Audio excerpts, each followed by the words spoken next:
GPT 5.5 is here, so let me show you how you can get the best out of this model for beginners. So one of the first things and a big mistake that I see people doing is that when a new OpenAI model drops, they just presume that the model is activated by default. This is often not the case. What you'll need to do is click here in the top right, then click configure, and then you'll need to make sure that thinking with 5.5 is actually set on. For most people, it actually will say 5.4, but if you don't actually select latest here, it'll actually be selected on older intelligence. Make sure that this changes there if you actually want access to the top end model.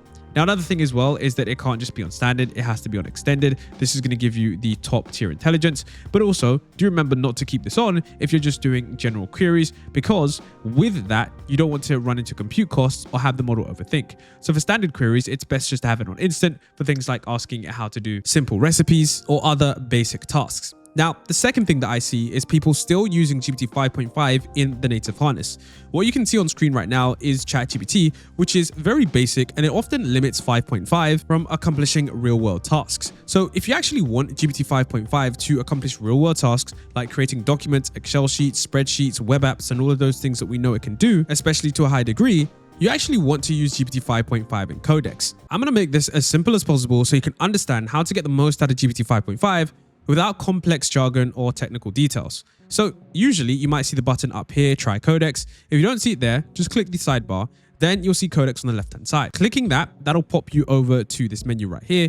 And this might be a little bit confusing, but trust me, don't worry about this. You can just click the bottom left and download the Codex app. And this is often how you want to download this. Of course, you can just download it for Windows, or alternatively, you can come on over to the Windows App Store and then type in Codex, and then you can just download it from here. Remember guys, we are going to be using Codex just to get real world work done. And we're going to be doing this without all the technical complexity that many people often face when coming face to face with a program like this. So one of the first steps I can say is go to File, then go to Settings, then just make sure that you tick this on for everyday work. You can see here, it says the same power and less technical details. Now let's go back to the main menu here. And so this is where I'm going to show you guys how you can activate 5.5 and get it to do real work for you.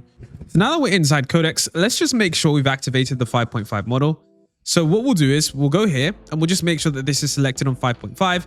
And also we'll make sure that our reasoning level is set to medium, unless we're going to be doing some really complex work, which is for most beginners, not what we're going to be doing. So now that this is here, let me show you guys how it can do a basic task that would otherwise take a standard user a fairly long time to do. So you can see here, I've said generate an Excel file that plans revenue and outlines the future for my creative business. Now here you can see we've got default permission set on, and with GPT 5.5 we can simply enter that prompt away. Now the reason I've set Excel file here is because this is going to be something that is vastly useful for those of you that want a projection that is based in pure data. Now after 3 minutes of full working, you can see it's able to do a bunch of different things, and sometimes it may actually ask you for permissions, and it's always best just to click allow, provided it isn't doing anything crazy. Essentially what you can see here is that it creates this spreadsheet. Now, of course, usually you're able to, preview it right here. For some reason, my system isn't allowing me to do that. So I'll hit the drop down menu, then I'll click open in folder, and then I'll just double click this. And then you can see it opens up to a create a revenue business planner. Especially if you're at work, you often deal with Excel files quite a ton. So this is going to be vastly useful. So here we can go to the assumptions. You can see the entire file. I really didn't give it enough data. Usually you're not supposed to prompt it like that, but I just wanted to give you guys the basic prompts so you understand it can really do everything, even with limited data. For this example, you can see it made some assumptions about the business and how much money it is making. And you can see it has a revenue plan over there. And of course, you can see it then has the expenses, and then you can see it props up finally with a dashboard. Now, of course, that is pretty useful, but I'll show you guys other ways that you can use Codex with GPT 5.5 to get even more done. Now, if you want to do this in a bit more detail and usually give us a little bit more structure, we can click plus here, and then we can turn on plan mode. Now, what this does is it essentially plans out the entire task. That way, before you actually use the model to go off and execute work for you, and this doesn't mean it's just work. This could be building a website, doing something agentically on your computer. This essentially ensures that it doesn't make any mistake before burning through those credits.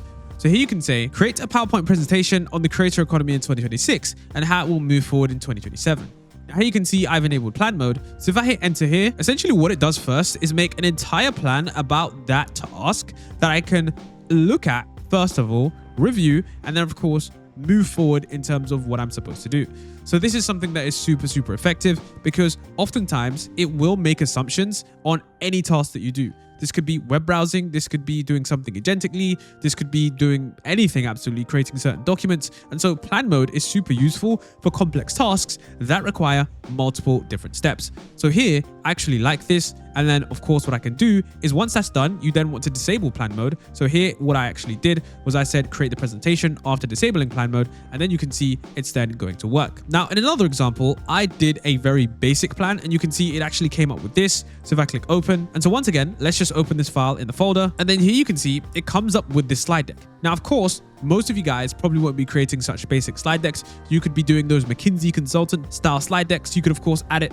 You could of course ask it to add notes in the notes section. I mean, there's a lot of things that you could do. This is very, very surface level. But what I'm trying to show you here is that this can actually do a lot for you. And this only took around 4 to 5 minutes. So you can make it go ahead and do this. And then you can do something else. Another thing that you can do is you can set different sources. You could say, do it like this, in this style, with this structure. All of these things can be super duper useful. And you can see here that this is super detailed. 11 different slides, only in around 5 minutes. And remember guys, the beauty about Codex in GPT 5.5 is that this model will keep working even if you open up a new chat. So even if I want to open up a new chat or I'm inspecting something else, this is something that continues to work, unlike the standard chat interface, where with ChatGPT, and I can say, research about the AI grid.